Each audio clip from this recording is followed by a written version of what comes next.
everyone, this is Claire and today I'll be covering a topic for HDB owners. So today if you're a HDB owner and you may be looking to upgrade or maybe looking to do a switch in 2026, I think this is one video that you should look out for. So there are a couple of facts and figures that I will be able to explain to you guys, and also what are the options out there for you to be able to consider before you make the move. It's especially important today in 2026 for you to be able to understand what the dynamics are coming from HDB, whether you're upgrading from HDB to an EC or HDB to a private. So there are a couple of things that you want to consider today, and I hope that this video will be able to give you some clarity on where we are with the prices today, and at the same time, if you want to upgrade or if you think about changing your portfolio, what should you be looking at.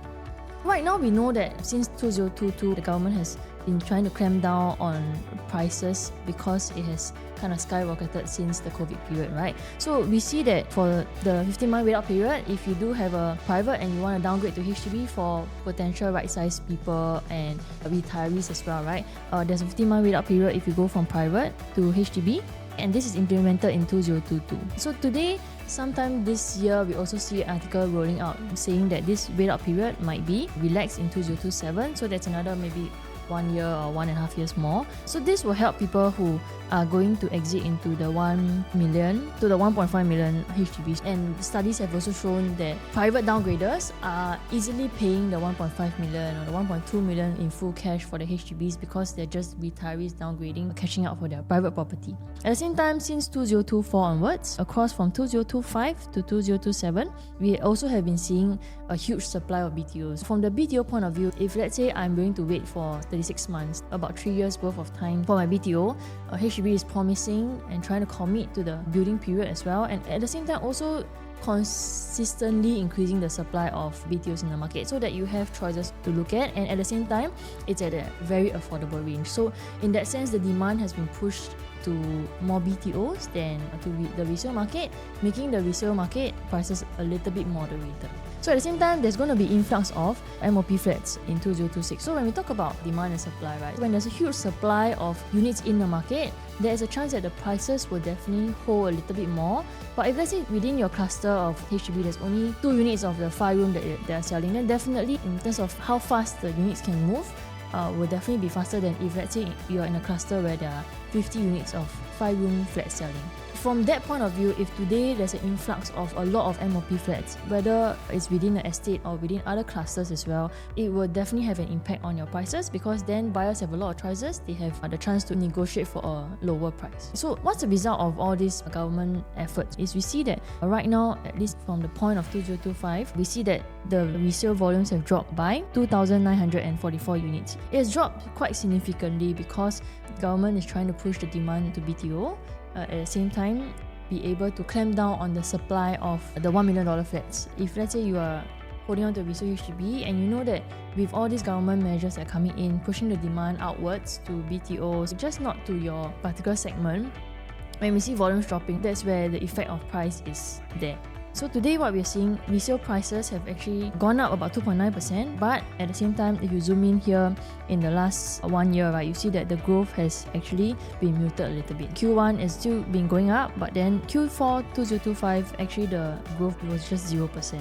But of course, over the past few years, if you have been holding on to a HDB property since 2021, you will see that there is quite significant growth over there. But at the same time, because all these government efforts will take some time to take effect and to see the results, right? This is what we're seeing right now, and this is the exact thing that the government wants to see as well.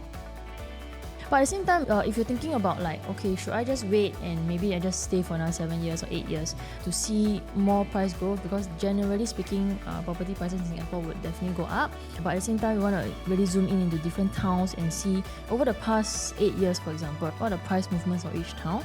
And we see that for 4-room flats and for 5-room flats, the growth, generally speaking, over the past 2 years have actually gone down. Maybe from 2023 to 2024, for this particular town, the prices have gone up about 48k in general for a typical 4-room flat. But right now, for all these towns in Bukit Merah, Pasir Ris and Serangoon, we see that the growth has also slowed. For typical 5-room flat, right now we see in this town of Punggol, Punggol we have a lot. We know that we have a lot of 5-room flats. Generally speaking, there's going to be more and more classes that's going to reach the MOP. At the same time, we see that the growth has also slowed over the past couple of years. Why is this important for you to know, and how is this going to impact you for prices today for HDBs whether it's 4-room or 5-room, the government has generally quite a lot of control in terms of looking at how we moderate prices. So for example, today, if let's say you were to put up a property for sale for about 1.2 million, there is a chance, because of the recent transactions in the area and because of your current renovation, the HDB valuation may come back as 1 million. So making your buyer pay another 200,000 cash over valuation, which may be a barrier to entry for them. So what's more important to know that for HDB flats generally, yes, it's following some form of market forces with demand and supply, but there's also some form of government control, because what we want to do ultimately for HDB flats in Singapore, the government wants affordable housing for people. They cannot be allowing too high prices generally. It cannot be going ahead of where our income levels are increasing. For HDB flats, that is one form of restriction that you need to understand. But for private properties, I think generally it's really purely demand and supply. In terms of valuation, yes, there's some form of bank valuation that we use to relate to latest transactions and stuff like that. But at the same time, understanding where the price trajectory of your units can move, that's where you see whether you can get a proper head start. So generally between HDB and private, for private properties, you definitely will be able to get a little bit more control with your prices. If holding on to the property asset today is something that's important to you, if you're thinking about upgrading this year, this is something that you may want to just think about and understand a little bit more. So if you're unclear about this whole HDB topic and where the government is moving towards, how does your particular cluster affect your prices, looking at the supply that's coming in, if you're still a bit unclear about this, you can also reach out to me. I'll leave my QR code at the end of the video, so you can just scan the QR code and WhatsApp me directly. So we move on a little bit. Now I've covered a little bit on the HDB, the whole dynamics of where this is going. Prices have been muted for 1 quarter now.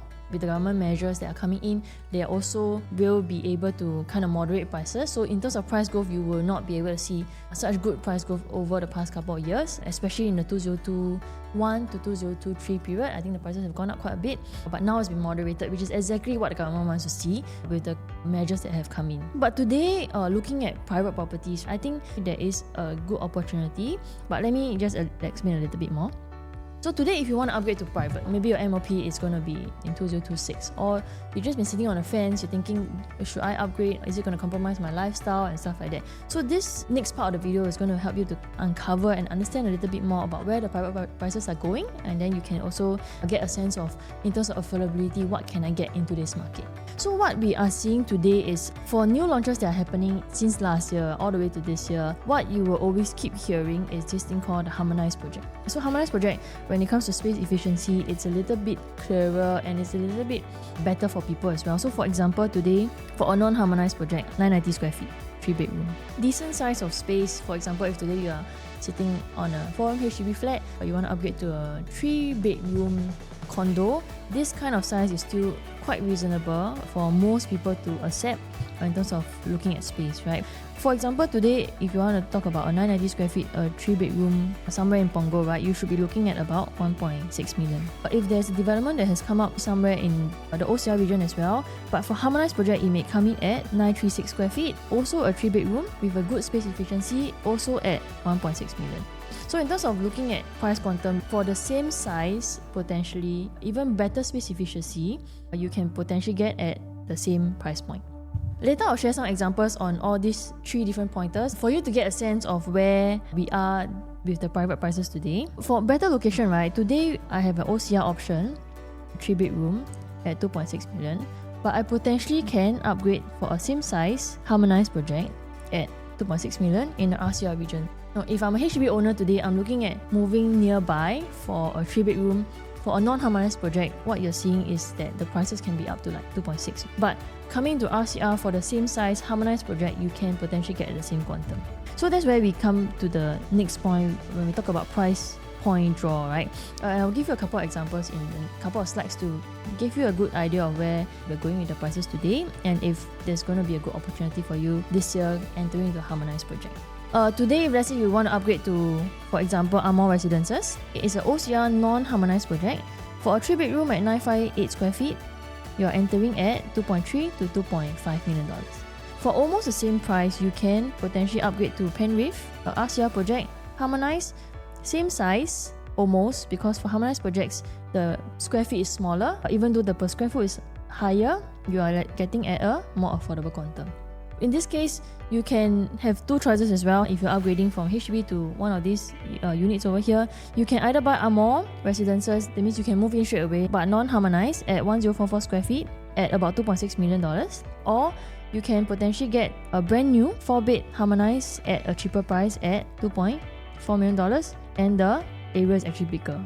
So what we are seeing today here, and it's very important for you to understand, is that for non-harmonized projects, generally, because the sizes are bigger, right now, for them to be able to make a good profit and for a buyer to come in today, they will need to be able to sell at 2.6 million.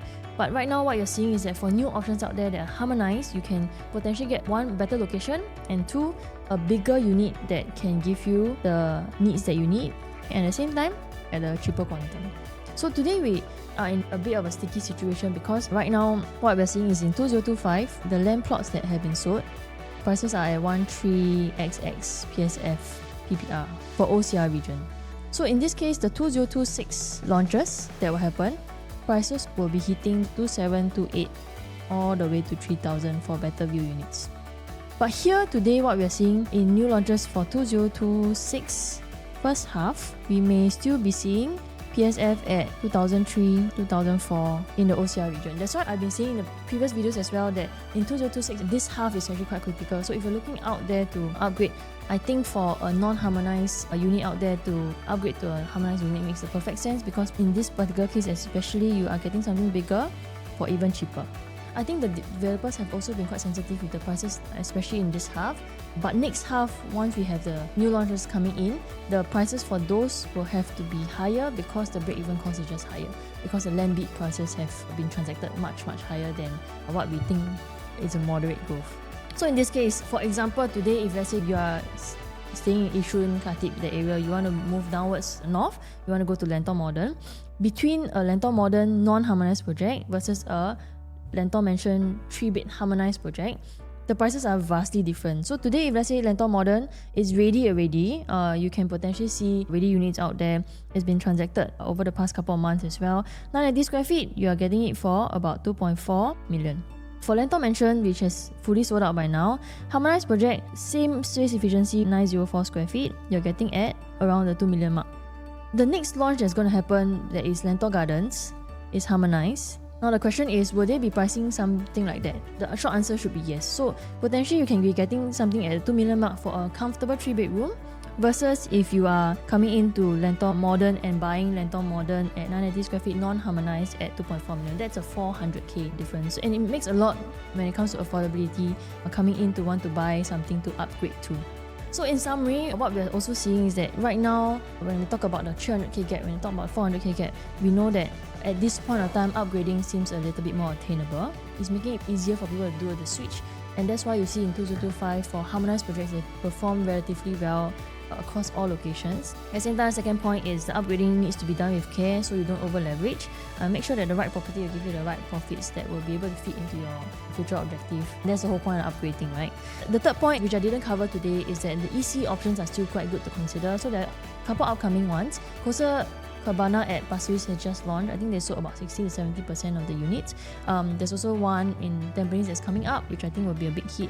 Should perform as well as Aura at Tampines, which was almost fully sold out on first day. So if you do have the eligibility to buy an EC, I think it's a good opportunity to enter. Over the next 8 years, definitely you'll be able to see decent price growth as compared to the neighboring private properties over there. If you're keen to find out more, you can also reach out to me. I've come to the end of the video. And if you like this video, you can give me a like and also subscribe to my channel.